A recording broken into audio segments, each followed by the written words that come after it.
नमस्कार साथियों, बंटी क्लासेस में आप सभी का स्वागत है। तो आज हम 802 पेपर यानी कि समसामयिक भारतीय समाज में शिक्षा की ऑब्जेक्टिव क्वेश्चंस की क्लास लेके आए हैं, यानी कि पीवाईक्यू वस्तुनिष्ठ रहेंगे आपके आज ही क्लास में 2020 से लेकर अब तक, यानी एमपी डीएलएड के अंदर यानी 802 पेपर के अब तक जितने भी पेपर हुए हैं 2020 के बाद उन सभी के पीवाईक्यू ऑब्जेक्टिव क्वेश्चन आपको कराएंगे। आपकी लैंग्वेज हिंदी या इंग्लिश इसमें रहेगी, ठीक है। सभी वस्तुनिष्ठ प्रश्नों की उत्तर आपको व्याख्या सहित बताई जाएगी सरल और आसान भाषा में, और यहीं से आपके पेपर में आएगा। यानी कि मैं आपको यहाँ पे बता दूं थोड़ा सा कि जो मैं आपको क्वेश्चन करा रहा हूँ वो इम्पोर्टेंट करा रहा हूँ। पीवाईक्यू से बहुत सारे क्वेश्चन ऑब्जेक्टिव वाले रिपीट होते हैं, तो आपको बहुत फ़ायदा मिलेगी आज ही क्लास से। तो एमपी डीएलएड प्रथम वर्ष वाले स्टूडेंट की क्लास है जी, तो आप इस क्लास को लाइक कर देना और चैनल को सब्सक्राइब कर देना। सभी जगह शेयर कर दो इस क्लास को और लाइक करो। अभी स्टूडेंट्स अभी लाइक नहीं किया आप लोगों ने, तो लाइक करो, ठीक है। यहाँ पे एक मैं आपको छोटी सी इन्फॉर्मेशन देना चाहूँगा नोट्स के बारे में, तैयारी के बारे में। अगर आपकी तैयारी बिल्कुल जीरो है, आपको बुक्स वगैरह कुछ समझ नहीं आती हैं, आप सोच रहे हैं मैं क्या पढूं क्या नहीं पढूं, तो आप बंटी क्लासेस के नोट्स पढ़ें सरल और आसान भाषा में। आपको ये नंबर दिखाई दे रहा है हमारा 72 40 28 72 81। इस नंबर पे आप व्हाट्सएप मैसेज करें, थोड़े से पैसे खर्च करके नोट्स खरीद लें, ठीक है। नोट्स को आप पढ़ोगे सरल और आसान भाषा में, एक बार में ही आपको समझ आएगा। आप उन्हें पढ़कर अच्छी सी परसेंटेज बना सकते हैं, अच्छे नंबर से पास हो सकते हैं, ठीक है। तो सभी जगह शेयर कर दें। और मैं आपको यहाँ पे बता देता हूँ, आपके जो ऑब्जेक्टिव पूछे जाते हैं 3 टाइप के पूछे जाते हैं, वस्तुनिष्ठ, रिक्त स्थान वाले, विकल्प वाले और एक वाक्य वाले, ठीक है। तो हम सारे कराएंगे आपको कवर, जितने भी 2020 से अब तक पूछे गए हैं। तो चलिए पहला जो क्वेश्चन रहेगा आपका विकल्प वाला देखते हैं, ठीक है। विकल्प वाला बस आप इस क्लास को शेयर कर दो सभी जगह और लाइक कर दो, चैनल को सब्सक्राइब कर दो, ठीक है। और अपने एग्जाम सेंटर पर भी सभी स्टूडेंट को बता देना हमारे चैनल के बारे में, वो भी यहाँ से पढ़ लेंगे। तो इसमें जो पहला क्वेश्चन आपका पहला क्वेश्चन कह रहा है, पहले क्वेश्चन पे ध्यान दें, केंद्रीय शिक्षा परामर्श मंडल की स्थापना कब की गई। केंद्रीय शिक्षा परामर्श मंडल की स्थापना आपको बतानी है। इंग्लिश वाले बच्चे इसे इंग्लिश में भी पढ़ सकते हैं अपने अकॉर्डिंग। मैं इसे थोड़ा जल्दी ख़त्म करूंगा, थोड़ी टाइम का अभाव है हमारे पास, ठीक है, टाइम की कमी है थोड़ी। तो सन 1935 में, ठीक है। इसका राइट आंसर क्या हो जाएगा, सन 1935 हो जाएगा, ठीक है। ज़रूरत के हिसाब होगा, मैं आपको व्याख्या भी बता दूंगा। तो यहाँ पे क्वेश्चन देखते हैं। दूसरा क्वेश्चन कह रहा है कि भारत में जाति का आधार क्या है। तो भारत में जाति का आधार जन्म होता है, ठीक है। जन्म के अकॉर्डिंग ही जाति बनती है। यहाँ पे थोड़ी सी व्याख्या थे, आप समझ सकते हैं। भारत में जाति का आधार जन्म होता है। व्यक्ति जिस जाति में पैदा होता है वही उसका जाति मानी जाती है, ठीक है। व्यक्ति जिस जाति में पैदा होता है वही उसकी जाति मानी जाती है। नेक्स्ट क्वेश्चन देखते हैं। नेक्स्ट क्वेश्चन क्या कह रहा है, जिला प्राथमिक शिक्षा कार्यक्रम कब लागू हुआ। तो जिला प्राथमिक शिक्षा कार्यक्रम कब लागू हुआ था, ये 1994 में लागू हुआ था, ठीक है, 1994 में। नेक्स्ट क्वेश्चन की तरफ बढ़ते हैं। नेक्स्ट क्वेश्चन क्या कह रहा है, नेक्स्ट क्वेश्चन देखें, विश्व स्तर पर संयुक्त राष्ट्र संघ की स्थापना कब की गई। तो विश्व स्तर पर संयुक्त राष्ट्र संघ की स्थापना 1945 में की गई थी, ठीक है, 1945 में की गई थी। नेक्स्ट क्वेश्चन देखते हैं। नेक्स्ट क्वेश्चन कह रहा है, शिक्षकों की व्यावसायिक आचार नीति से संबंधित मुख्य बिंदु कौन है। शिक्षकों की व्यावसायिक आचार नीति से संबंधित मुख्य बिंदु कौन से आपको बताने, ठीक है।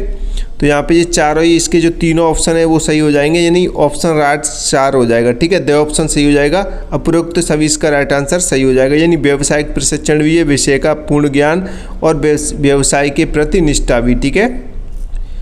नेक्स्ट क्वेश्चन देखते हैं। नेक्स्ट क्वेश्चन क्या कह रहा है, रिक्त स्थानों की पूर्ति कीजिए, फिल इन द ब्लैंक्स। तो आपको रिक्त स्थानों की पूर्ति करनी है। अब तो रिक्त स्थान देखें, यहाँ पे क्वेश्चन कह रहा है, एनसीईआरटी में भारत सरकार द्वारा मनोनीत सदस्य होते हैं। तो वो कितने सदस्य होते हैं, एनसीईआरटी में 12 सदस्य होते हैं, भारत सरकार द्वारा मनोनीत, ठीक है। नेक्स्ट क्वेश्चन देखें, सामाजिक परिवर्तन कितने प्रकार के होते हैं। तो सामाजिक परिवर्तन 3 प्रकार के होते हैं, आर्थिक परिवर्तन, सांस्कृतिक परिवर्तन और राजनीतिक परिवर्तन, ठीक है। 3 तरह के परिवर्तन होते हैं। नेक्स्ट क्वेश्चन देखें, निःशुल्क एवं अनिवार्य बाल शिक्षा का अधिकार अधिनियम कब लागू किया गया था। तो 2009 में लागू किया गया था, ठीक है, 2009 में। नेक्स्ट क्वेश्चन देखते हैं। नेक्स्ट क्वेश्चन कह रहा है कि राष्ट्रीय आय के प्रमुख साधन के रूप में स्वीकार किया जाता है। तो कृषि को यानी एग्रीकल्चर को स्वीकार किया गया है, ठीक है। भारत में कृषि को राष्ट्रीय आय के प्रमुख साधन के रूप में स्वीकार किया गया है। नेक्स्ट क्वेश्चन देखते हैं, मानस चित्रांकन का उपयोग किया जाता है तो किस में किया जाता है? सक्रिय अधिगम प्रविधि में किया जाता है। ठीक है। नेक्स्ट क्वेश्चन, अब आपके एक वाक्य वाले क्वेश्चन यहाँ पे स्टार्ट हो रहे हैं। एक वाक्य में आपको आंसर देना है। ठीक है। प्रश्न के हिसाब से ही आपको चलना है, एक भी प्रश्न खाली नहीं छोड़ना है। अपने क्वेश्चन पेपर के सारे क्वेश्चन करने, जितने भी आपसे वहाँ पे पूछे जा रहे हैं। अगर कोई क्वेश्चन का उत्तर नहीं आ रहा तो आप उससे रिलेटेड लिख के आ सकते हैं। ठीक है, लेकिन खाली नहीं छोड़ना है। अगर आप खाली छोड़ोगे तो आपका नंबर कम हो जाएगा। ठीक है, जिस वजह से आप फेल भी हो सकते हैं। इसलिए आपको सारे क्वेश्चन करने हैं। ठीक है, एक भी क्वेश्चन खाली नहीं छोड़ना है और कॉपी को जितना हो सकता है उतना भरने की कोशिश करें। थोड़ा दूर दूर साफ साफ लिखें। ठीक है। तो नेक्स्ट क्वेश्चन कह रहा है एक वाक्य वाले में, मध्य प्रदेश में राज्य विज्ञान शिक्षा संस्थान कहाँ स्थित है? तो ये जबलपुर में स्थित है। ठीक है, मध्य प्रदेश में राज्य विज्ञान शिक्षा संस्थान जबलपुर में स्थित है। ठीक है।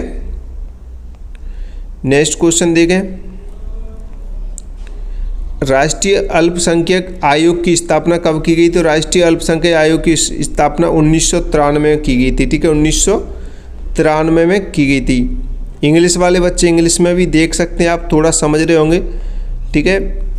नेक्स्ट क्वेश्चन देखें, भारतीय संविधान के निर्माण में कितना समय लगा? तो भारतीय संविधान के निर्माण में 2 वर्ष 11 माह 18 दिन लगा था। आप सभी को पता ही है। क्लास को लाइक करो भाई, आज क्लास में बहुत लाइक कम आ रहे हैं। क्लास को लाइक करो, क्लास लाइक करोगे तो और बच्चों तक ये वीडियो पहुंचेगी। ठीक है। उदारीकरण शिक्षा से क्या तात्पर्य है? उदारीकरण शिक्षा से क्या तात्पर्य है? तो उदारीकरण शिक्षा से तात्पर्य है शिक्षा को सरकारी नियंत्रण से मुक्त करके निजी और विदेशी संस्थाओं के लिए खोलना। क्या कहलाता है? उदारीकरण शिक्षा कहलाता है। ठीक है। नेक्स्ट क्वेश्चन देखें। नेक्स्ट क्वेश्चन कह रहा है, बहुस्तरीय शिक्षण। बहुस्तरीय शिक्षण से क्या आशय? तो बहुस्तरीय शिक्षण वह विधि है जिसमें एक ही कक्षा में अलग अलग स्तर के बच्चों को उनकी क्षमता के अनुसार एक साथ पढ़ाया जाता है। इसे क्या कहते हैं? बहुस्तरीय शिक्षण कहते हैं। ठीक है। अब सही विकल्प वाले नेक्स्ट क्वेश्चन देखें। सही विकल्प वाले, वंचित होना बाल्य जीवन की उद्दीपक दिशाओं की न्यूनता है। यह कथन किसका? तो ये कथन आपको बताना है। तो ये कथन वॉलमैन का है। ठीक है, वॉलमैन इसका राइट आंसर हो जाएगा, वॉलमैन। यहाँ पे थोड़ी सी व्याख्या समझ सकते हैं आप। यह कथन वॉलमैन ने दिया था, जिसमें उन्होंने बताया कि बच्चे को उचित वातावरण ना मिलना ही वंचना है। ठीक है, वंचना। मैं आपको बता दूं, आप नोट्स परचेज कर लो, आप इन क्वेश्चन को आराम से अच्छे से समझकर पढ़ सकते हैं। नोट्स से आपको फ़ायदा हो जाएगा। ठीक है, नोट्स परचेज कर लो, आप इनको अच्छे से पढ़ सकते हैं। इंग्लिश हिंदी व्याख्या सहित आप इन्हें अच्छे से समझ के पढ़ सकते हैं। ठीक है, तो आप लोग नोट्स अच्छे से परचेज कर लें। नेक्स्ट क्वेश्चन, भारत में जाति का आधार। तो जो नेक्स्ट ईयर में जो क्वेश्चन रिपीट हुआ है, जन्म। ठीक है, इसका जन्म राइट आंसर हो जाएगा। नेक्स्ट क्वेश्चन देखें। नेक्स्ट क्वेश्चन कह रहा है कि भारतीय संविधान की किस धारा के अंतर्गत शिक्षा को मौलिक अधिकार माना गया है? तो यहाँ पे आप देखेंगे धारा 45 में। ठीक है, धारा 45 इसका राइट आंसर हो जाएगा। यहाँ पे थोड़ी सी व्याख्या समझेंगे। भारतीय संविधान के अनुच्छेद 45 के अंतर्गत 6 से 14 वर्ष के बच्चों की निःशुल्क और अनिवार्य शिक्षा का अधिकार दिया गया है। ठीक है, चलिए नेक्स्ट क्वेश्चन की तरफ बढ़ते हैं। नेक्स्ट क्वेश्चन कह रहा है कि किस आयु वर्ग के बच्चे बाल मजदूरी की श्रेणी में आते? तो अभी हमने बताया था 14 से कम वर्ष के में। ठीक है, 14 से कम वर्ष के में।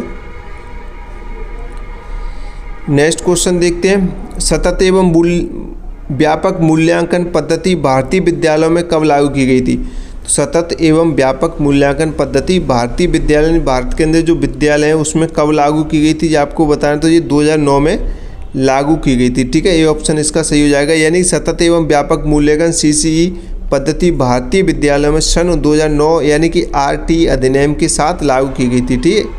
ठीक है। अब रिक्त स्थान की पूर्ति करें तो रिक्त स्थान देखेंगे आप, इनमें काफ़ी क्वेश्चन रिपीट होते हैं। आप देख रहे हैं काफ़ी क्वेश्चन रिपीट हो रहे हैं। राष्ट्रीय शिक्षा परिषद अधिनियम संसद द्वारा पारित किया गया था, 1993 में पारित किया गया था। ठीक है, नेक्स्ट क्वेश्चन देखते हैं। नेक्स्ट क्वेश्चन क्या कह रहा है? नेक्स्ट क्वेश्चन कह रहा है संविधान के अनुच्छेद के द्वारा अस्पृश्यता प्रथा को समाप्त किया गया। तो अनुच्छेद 17 आर्टिकल 17 में किया गया था। ठीक है, नेक्स्ट क्वेश्चन देखते हैं, राष्ट्रीय शिक्षा आयोग का गठन कब किया गया? तो राष्ट्रीय शिक्षा का गठन 1964 में किया गया था, ठीक है, कोठारी आयोग 1964 में।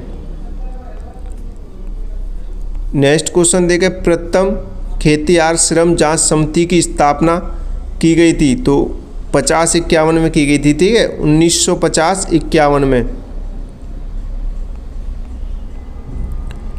नेक्स्ट क्वेश्चन देखें, शिक्षकों के सामाजिक स्तर को ऊपर उठाने की योजना, शिक्षकों के सामाजिक स्तर को ऊपर उठाने की योजना की शिक्षा नीति में की गई, तो कब की गई, तो 1986, यानी राष्ट्रीय शिक्षा नीति 1986 में की गई थी, ठीक है, 1986 की जो राष्ट्रीय शिक्षा नीति थी उसमें की गई थी।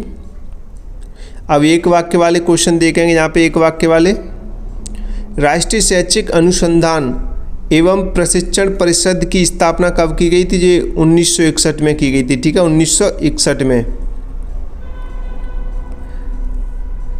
केंद्रीय वक्फ बोर्ड की स्थापना किस वर्ष की गई, तो 1964 में की गई थी, ठीक है, इसकी 1964 में की गई थी। नेक्स्ट क्वेश्चन देखें, आरटी एक्ट 2009 के तहत शिक्षकों के लिए प्रति सप्ताह न्यूनतम कितने कार्य करने निर्धारित किए गए, तो 45 घंटे किए गए हैं, ठीक है, 45 घंटे, न्यूनतम 45 घंटे इसका राइट आंसर हो जाएगा। नेक्स्ट क्वेश्चन देखें, भारत में राष्ट्रीय आय के प्रमुख साधन के रूप में किसे लिया गया, कृषि को लिया गया, अभी थोड़ी देर पहले हम कराए थे, कृषि यानी एग्रीकल्चर। ये देखो वही क्वेश्चन रिपीट हुए हैं, इसमें काफ़ी क्वेश्चन रिपीट होते हैं हर साल, तो आपको अच्छे से इनको पढ़ना है, ठीक है, नोट्स ले लोगे तो ज़्यादा बेहतर रहेगा आपके लिए, नोट्स में आपको सारी चीज़ें अच्छी समझ में आएंगी। भारतीय संविधान द्वारा प्रत्येक भारतीय नागरिक को कितने मौलिक अधिकार प्रदान किए गए, तो 6 मौलिक अधिकार प्रदान किए गए हैं, ठीक है, कितने, 6 मौलिक अधिकार प्रदान किए गए हैं। सही विकल्प चुनकर लिखिए। अब नेक्स्ट क्वेश्चन सही विकल्प वाले देखेंगे, केंद्रीय शैक्षिक प्रौद्योगिकी संस्थान यानी CIET स्थित है, तो कहाँ पे स्थित है ये नई दिल्ली में स्थित है, ठीक है, नई दिल्ली इसका राइट आंसर हो जाएगा, नई दिल्ली। थोड़ी सी व्याख्या और समझे, CIET यानी कि केंद्रीय शैक्षिक प्रौद्योगिकी संस्थान नई दिल्ली में स्थित है और ये NCERT का एक भाग है, ठीक है, CIET क्या है जी, NCERT का एक भाग है, क्लियर। लाइक करो क्लास को भाई, लाइक करो, और जिनको नोट्स लेने हैं वो नोट्स ले सकता है अच्छी तैयारी के लिए। देखो यहाँ पे नंबर दिखाई दे रहा है आपको, व्हाट्सअप नंबर हमारा 72 40 28 72, इस नंबर पे व्हाट्सअप मैसेज करके आप नोट्स परचेस कर सकते हो, इन्हें अच्छे से आराम से पढ़ सकते हो, 1 बार 2 बार 3 बार जितनी बार आप पढ़ना चाहो, ठीक है।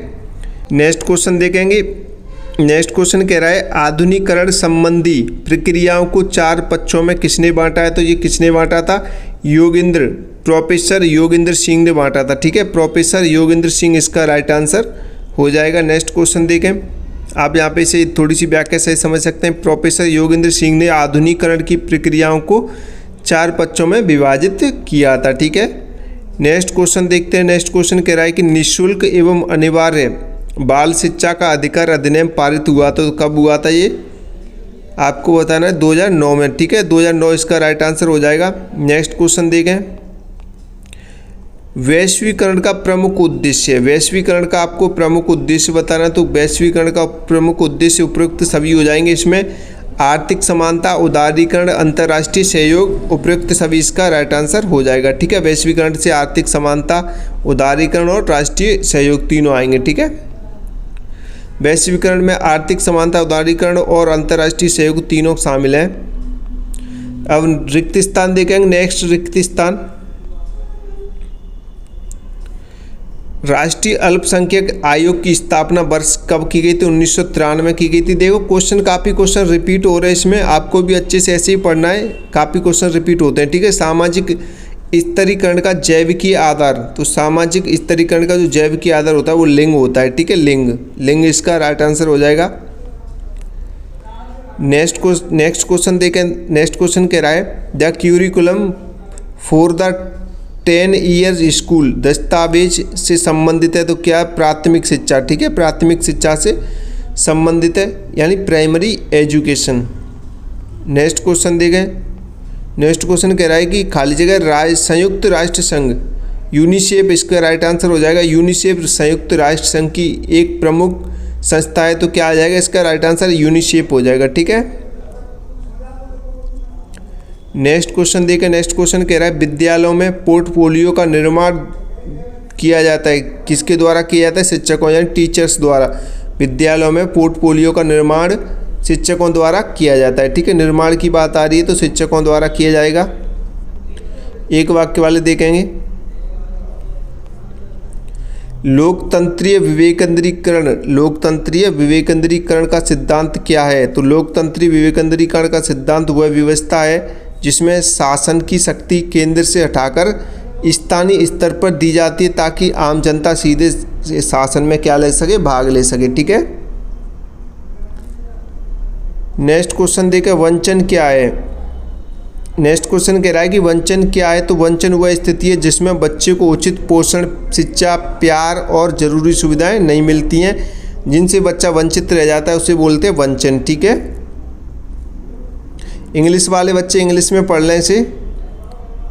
नेक्स्ट क्वेश्चन कह रहा है कि स्कूल चलो अभियान कब प्रारंभ हुआ? तो सन 2000 में प्रारंभ हुआ था। ठीक है, स्कूल चलो अभियान। नेक्स्ट क्वेश्चन देखते हैं। नेक्स्ट क्वेश्चन कह रहा है कि बोझ के बिना सीखना से क्या तात्पर्य है? तो बोझ के बिना सीखने यानी यशपाल समिति 1993 की रिपोर्ट है जिसमें बच्चों को रटने और भारी बस्ते के बोझ से मुक्त कर आनंद पूर्वक सिखाने पर जोर दिया गया था। ठीक है, ये बोझ के बिना सीखने का। ठीक है, कौन सी समिति में? यशपाल समिति 1993।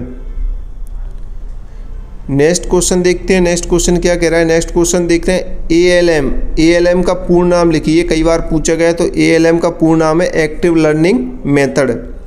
एक्टिव लर्निंग मेथड यानी कि सक्रिय अधिगम पद्धति इसका पूरा नाम हो जाएगा। ठीक है, यहाँ थोड़ी सी व्याख्या सहित समझ सकते हैं इसे। यह तमिलनाडु में प्रारंभ की गई शिक्षण पद्धति है जिसमें बच्चे स्वयं सक्रिय रहकर क्या करते हैं? सीखते हैं। ठीक है, लर्निंग करते हैं। नेक्स्ट सही विकल्प वाले क्वेश्चन देखेंगे। अब राष्ट्रीय पाठ्यचर्या की रूपरेखा 2005 की समस्याएं बताइए। समस्या है तो कौन सी समस्या है? इसमें सभी समस्याएं, भाषा की समस्या है, सामाजिक समस्या, शिक्षकों संबंधित समस्या है। तो उपयुक्त इसका सभी सही आंसर हो जाएगा। ठीक है, उपयुक्त सभी आंसर हो जाएगा इसका। नेक्स्ट क्वेश्चन देखते हैं। नेक्स्ट क्वेश्चन कह रहा है कि कार्य के बाद शिक्षक का प्रमुख दायित्व, मुख्य दायित्व होता है। कार्य के बाद शिक्षक का क्या दायित्व होता है? कार्य का मूल्यांकन करना। ठीक है, क्या हो जाएगा? कार्य का मूल्यांकन करना इसका राइट आंसर हो जाएगा। ठीक है, अवेल्युएशन ऑफ वर्क। जैसे व्याख्या समझे आप, कार्य के बाद शिक्षक का मुख्य दायित्व यह देखना है कि बच्चे ने कितना सीखा, यानी कि कार्य का मूल्यांकन करना। ठीक है, कितना सीखा या नहीं सीखा है। नेक्स्ट क्वेश्चन देखें। राष्ट्रीय अध्यापक शिक्षा परिषद NCT स्थित है, तो कहाँ पे स्थित है? नई दिल्ली में स्थित है। ठीक है, अभी थोड़ी देर पहले कराया था, रिपीट हुआ है क्वेश्चन। ये देखो, भारत में जाति का आधार है जन्म, कई बार आ चुका है ये क्वेश्चन। ठीक है, इंपॉर्टेंट है ये क्वेश्चन, आपको ध्यान रखने हैं। नेक्स्ट क्वेश्चन देखें। निःशुल्क एवं अनिवार्य शिक्षा अधिनियम पारित हुआ। निःशुल्क एवं अनिवार्य शिक्षा अधिनियम पारित हुआ कब हुआ? 2009 में। ठीक है, 2009 इसका राइट आंसर हो जाएगा, 2009। रिक्त स्थान वाले देखेंगे। अब रिक्त स्थान की पूर्ति कीजिए। तो जिला प्राथमिक शिक्षा कार्यक्रम सन में लागू हुआ था, तो किस सन में लागू हुआ था? 1994 में लागू हुआ था। ठीक है, 1994 में। नेक्स्ट क्वेश्चन देखें। संयुक्त राष्ट्र संघ की स्थापना की गई तो कब की गई? तो 1945 में संयुक्त राष्ट्र की स्थापना की गई थी। नेक्स्ट क्वेश्चन देखते हैं। विद्यालय में पोर्टफोलियो का संबंध है तो किससे? विद्यार्थियों से। विद्यालय में अगर पोर्टफोलियो का संबंध पूछता है तो विद्यार्थी स्टूडेंट आएगा, अगर निर्माण पूछता है तो शिक्षक यानी कि टीचर आएगा। ठीक है, यहाँ पे व्याख्या देख सकते हैं। विद्यालयों में पोर्टफोलियो विद्यार्थियों की प्रगति और कार्य के संकलन से संबंधित होता है। ठीक है, नेक्स्ट क्वेश्चन देखें। केंद्रीय शिक्षा परामर्श मंडल की स्थापना हुई तो कब हुई थी? 1935 में। ठीक है, केंद्रीय शिक्षा परामर्श मंडल यानी कि CAB की स्थापना 1935 में की गई थी। Next question. सामाजिक स्तरीकरण का जैविक आधार है लिंग। पहले कराए, देख लो, क्वेश्चन रिपीट होते हैं, काफ़ी क्वेश्चन रिपीट हो रहे हैं PYQ वाले। अब एक वाक्य वाले क्वेश्चन देखेंगे। वैश्वीकरण की कोई दो विशेषता लिखी। तो वैश्वीकरण की आप लिख सकते हैं दो विशेषताएं। अंतर्राष्ट्रीय व्यापार में वृद्धि, देशों के बीच आर्थिक सहयोग। ठीक है, ये क्वेश्चन पहले भी आवास सादा में पूछा गया है, उसमें 3 ऑप्शन दिए गए थे, उपरोक्त वाला सही था, तो आप उसमें से भी लिख सकते हैं। FLN यानी FLN का पूर्ण नाम लिखिए। FLN का पूरा नाम क्या होता है? FLN का पूरा नाम होता है फाउंडेशनल लिटरेसी एंड न्यूमरेसी। ठीक है, मूलभूत साक्षरता और संख्या ज्ञान। नेक्स्ट क्वेश्चन देखें। नेक्स्ट क्वेश्चन कह रहा है मध्य प्रदेश में राज्य शिक्षा संस्थान कहाँ स्थित है? तो ये मध्य प्रदेश में जो राज्य शिक्षा संस्थान है वो भोपाल में स्थित है। ठीक है, भोपाल इसका राइट आंसर हो जाएगा। नेक्स्ट क्वेश्चन देखें, आधुनिकीकरण का शाब्दिक अर्थ है। तो आधुनिकीकरण का जो शाब्दिक अर्थ होता है वो आधुनिक बनाना होता है। ठीक है, आधुनिक बनाना यानी आधुनिकीकरण का शाब्दिक अर्थ होता है आधुनिक बनाना, यानी कि पुरानी परंपराओं को छोड़कर नई सोच और तकनीक को अपनाना होता है आधुनिकीकरण का। ठीक है, स्कूल चलो अभियान 2000 में ये पहले करा चुके हैं, रिपीट हुआ क्वेश्चन है, आप देख सकते हैं हर साल रिपीट होते हैं कुछ ना कुछ क्वेश्चन। नेक्स्ट क्वेश्चन देखते हैं अब विकल्प वाले। तो मानव की संपूर्णता का प्रकटीकरण ही शिक्षा है, यह परिभाषा दी थी, किसने दी थी? तो ये परिभाषा विवेकानंद ने दी थी। ठीक है, इसका राइट आंसर क्या हो जाएगा? विवेकानंद हो जाएगा। समाज व्यक्ति को प्रदान करता है, क्या देता है? सुरक्षा, न्याय और शांति। ठीक है, सिक्योरिटी, जस्टिस, पीस, यानी उपरोक्त सभी, ऑल ऑफ द अबव इसका राइट आंसर हो जाएगा। समाज व्यक्ति को सुरक्षा, न्याय और शांति तीनों प्रदान करता है। नेक्स्ट क्वेश्चन देखें, निम्न में से किसे भारतीय संविधान का निर्माता कहा जाता है? भारतीय संविधान का निर्माता किसे कहा जाता है? भीमराव अंबेडकर को कहा जाता है। ठीक है, डॉक्टर भीमराव अंबेडकर को भारतीय संविधान का निर्माता कहा जाता है क्योंकि संविधान सभा की प्रारूप समिति के अध्यक्ष थे ये। इंग्लिश वाले बच्चे इंग्लिश में देखें। यहाँ पे वैश्वीकरण का उद्देश्य आपको बताना है कि वैश्वीकरण का उद्देश्य यहाँ पे देखें आर्थिक समानता, उदारीकरण, संतुलित विकास, उपयुक्त सभी, ये क्वेश्चन रिपीट हुआ है। ठीक है, पहले भी हम करा चुके हैं। नेक्स्ट क्वेश्चन देखते हैं, मानव चित्रांकन संबंध ने अभी थोड़ी देर पहले कराए थे, तो किससे? सक्रिय अधिगम प्रविधि से। ठीक है, सक्रिय अधिगम प्रविधि राइट आंसर हो जाएगा। एक्टिव लर्निंग मैथोलॉजी इसकी थोड़ी सी व्याख्या भी आप समझ सकते हैं। यहाँ पे जो मानस चित्रांकन यानी माइंड मैप सक्रिय अधिगम प्रविधि से संबंधित है जिसमें विचारों को चित्र के रूप में व्यवस्थित किया जाता है। ठीक है, क्लियर। रिक्त स्थान की पूर्ति करें। रिक्त स्थान देखें अब। राष्ट्रीय शिक्षा परिषद का गठन 1993 में हुआ था, क्वेश्चन रिपीट हुआ है। बालक की प्रथम पाठशाला फैमिली परिवार, कल ही क्वेश्चन में आ जाता है ये क्वेश्चन कि बालक की प्रथम पाठशाला क्या होती है? परिवार होती है। ठीक है, परिवार, फैमिली, यानी तभी हम आपसे बोलते हैं कि सारे क्वेश्चन एक बार पढ़ लेने चाहिए क्योंकि जो सब्जेक्ट हैं प्रथम वर्ष द्वितीय वर्ष की जो सब्जेक्ट हैं प्रथम वर्ष की सारी सब्जेक्ट एक दूसरे से रिलेटेड होती हैं। किसी का क्वेश्चन किसी भी सब्जेक्ट में पूछ लिया जाता है, तो मैंने कल ही पहले से ही बताते आ रहे हैं, इसलिए हम आपसे बोलते हैं कि आप नोट्स परचेस करें और नोट्स को अच्छे से पढ़ें। ठीक है, बच्चे की पहली पाठशाला परिवार होती है और बच्चे की पहली माँ गुरु होती है, यानी पहली गुरु माँ होती है। ठीक है, तो आप नोट्स परचेस कर लें। आपको नंबर दिखाई दे रहा है ये 72 40 28 72 81, इस नंबर पर व्हाट्सअप नंबर करें, व्हाट्सअप मैसेज करें। जो भी बच्चा जो भी स्टूडेंट नोट्स लेना चाहता है अच्छी तैयारी के लिए, अच्छी परसेंटेज के लिए। ठीक है, तो नेक्स्ट क्वेश्चन देखते हैं। नेक्स्ट क्वेश्चन क्या कह रहा है?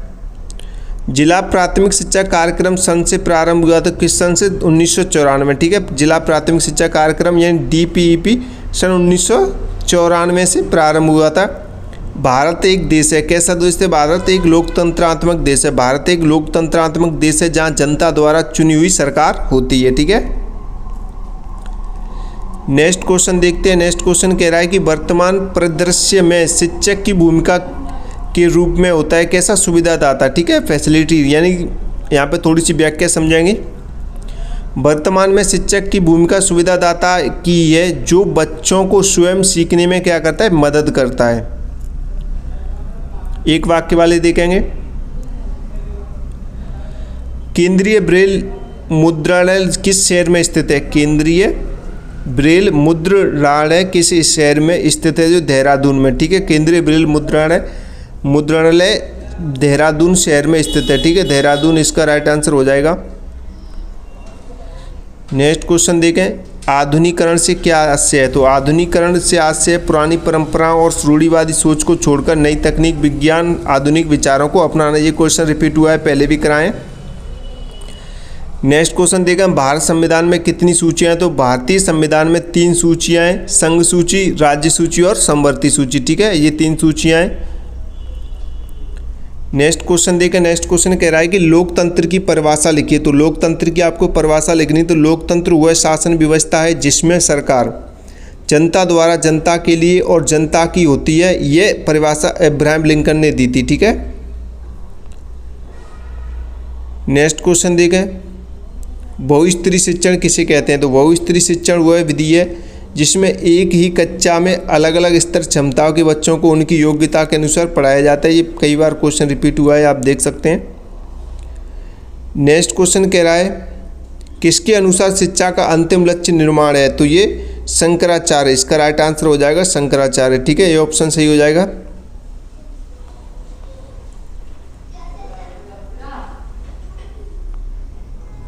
नेक्स्ट क्वेश्चन देखें, ए लगाव से तात्पर्य ए लगाव यानी कि अलग होना। ठीक है, ए लगाव यानी कि अलग होना।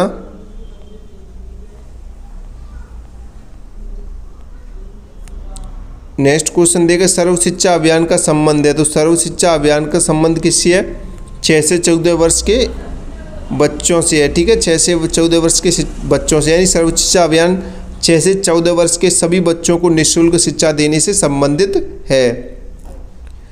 नेक्स्ट क्वेश्चन को देखें। और भाई क्लास को लाइक करें, आप लोग लाइक नहीं करते हैं, लाइक तो करो कम से कम। इतनी मेहनत से आपके लिए क्लास लेके आ रहे हैं, ऑब्जेक्टिव आप कमेंट करें तो आपके लिए ऑब्जेक्टिव क्लास भी लेके आए हैं। बहुत टाइम लगता है, बहुत मेहनत लगती है।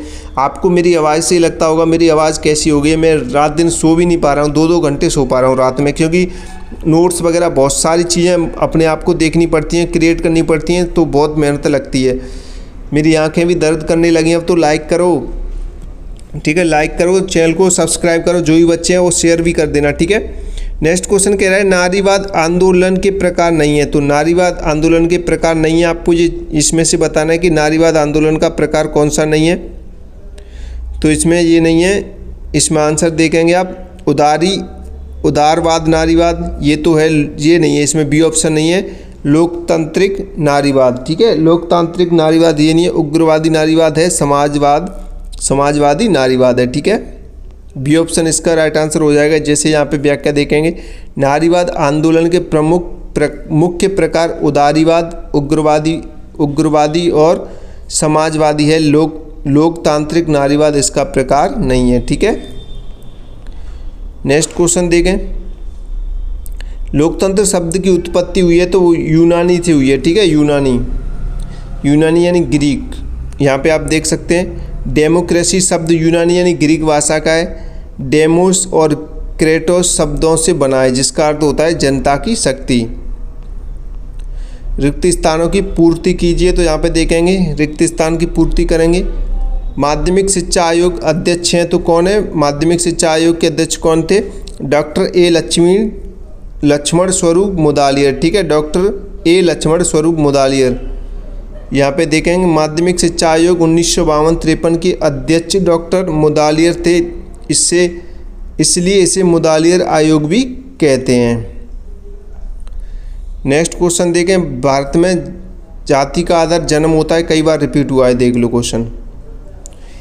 नेक्स्ट क्वेश्चन देखें, यूनेस्को की स्थापना हुई। तो यूनेस्को की स्थापना 1945 में हुई थी। ठीक है, 1945। नेक्स्ट क्वेश्चन देखें, भारत में दलित आंदोलन के सूत्रपात कौन है? डॉक्टर भीमराव अंबेडकर। ठीक है, डॉक्टर भीमराव अंबेडकर। यहाँ पे एक चीज़ और है, वो फूलेबाई का नाम और आता है। ठीक है, सावित्रीबाई फूलेबाई, उसका भी आता है यहाँ पे नाम। तो भारत में दलित आंदोलन की सूत्रपात है ये। भारत में दलित आंदोलन के सूत्रपात डॉक्टर भीमराव अंबेडकर ने किया था। नेक्स्ट क्वेश्चन देखें, स्वतंत्रता एवं समानता भारतीय प्रजातंत्र के हैं, मूल आधार है यानी मूल स्तंभ। ठीक है, नेक्स्ट क्वेश्चन देखें, एक वाक्य वाले। NIEP का पूरा नाम आपको लिखना है। तो यहाँ पूरा नाम देखेंगे, national institute of educational planning and administration. ठीक है, राष्ट्रीय शैक्षिक योजना एवं प्रशासनिक संस्था, ये इसका पूरा नाम हो जाएगा। परिवार के कार्य लिखे हैं, तो परिवार के कार्य आप लिख सकते हैं। परिवार के मुख्य कार्य बच्चों का पालन पोषण करना होता है, संस्कार देना, सुरक्षा प्रदान करना और समाजीकरण करना होता है। ठीक है, नेक्स्ट क्वेश्चन देखते हैं। भारतीय संविधान का निर्माण कितने दिन में हुआ था? ये देखो क्वेश्चन रिपीट हुआ है, 2 वर्ष 11 माह 18 दिन में हुआ था। ठीक है, नेक्स्ट क्वेश्चन देखें। दलितों के लिए हरिजन शब्द का प्रयोग किसने किया था? तो दलितों के लिए हरिजन शब्द का प्रयोग सबसे पहले महात्मा गांधी ने किया था। ठीक है, किसने किया था? महात्मा गांधी इसका राइट आंसर हो जाएगा। नेक्स्ट क्वेश्चन देखें। किस आयु वर्ग के बच्चे बाल मजदूरी की श्रेणी में आते हैं? तो 14 वर्ष से कम वाले आते हैं। ठीक है, 14 वर्ष से कम आयु के बच्चे बाल मजदूरी की श्रेणी में आते हैं और उनसे काम करवाना कानूनी अपराध होता है। ठीक है, तो यहाँ तक मैंने आपके 2020 से लेकर 2020 से लेकर अब तक के सारे इंपॉर्टेंट क्वेश्चन आंसर आपको करा दिए। ऑब्जेक्टिव तीनों टाइप के, खाली जगह इन्हीं में से क्वेश्चन बनेंगे आपके। ठीक है, यानी इन्हीं में से 7-8 क्वेश्चन बनेंगे। 7-8 आप नहीं देखें, अगर आपके पास बुक्स है तो बुक्स के भी PYQ पढ़ लेना। ठीक है, एक बार उनसे भी आपके क्वेश्चन क्लियर हो जाएंगे। तो यहाँ पे मैं आपको बता दूँ, ये यहाँ पे आप देख सकते हैं Bunty sir, notes by Bunty sir खरीद सकते हैं आप, यानी कि 72 40 28 72 81 पे नोट्स परचेस कर लो अच्छी तैयारी के लिए, अच्छा स्कोर के लिए। ठीक है, और यूट्यूब चैनल को सब्सक्राइब कर दें आप। अभी तक आपने सब्सक्राइब नहीं किया है तो यूट्यूब चैनल को सब्सक्राइब करें। बंटी क्लासेस यूट्यूब चैनल को सब्सक्राइब कर दो। सभी स्टूडेंट जिन्होंने सब्सक्राइब नहीं किया है क्लास को लाइक करें और नोट्स परचेस कर लो भाई, अच्छी तैयारी करनी है, इंपॉर्टेंट क्वेश्चन आंसर लेने हैं। तो ठीक है, इंपॉर्टेंट क्वेश्चन आंसर मिल जाएंगे, आप उन्हें पढ़ें अच्छे से और आपकी अच्छी तैयारी करें, अच्छे से लिखें। ठीक है, सारे क्वेश्चन करने, एक भी क्वेश्चन छोड़ना नहीं है। शेयर कर देना सभी को, ईमानदारी से सभी लाइक करें। ठीक है, नोट्स लेने जिस स्टूडेंट को वो व्हाट्सअप कर सकता है। तो मिलते हैं अगले नई क्लास में। जय हिंद, जय भारत।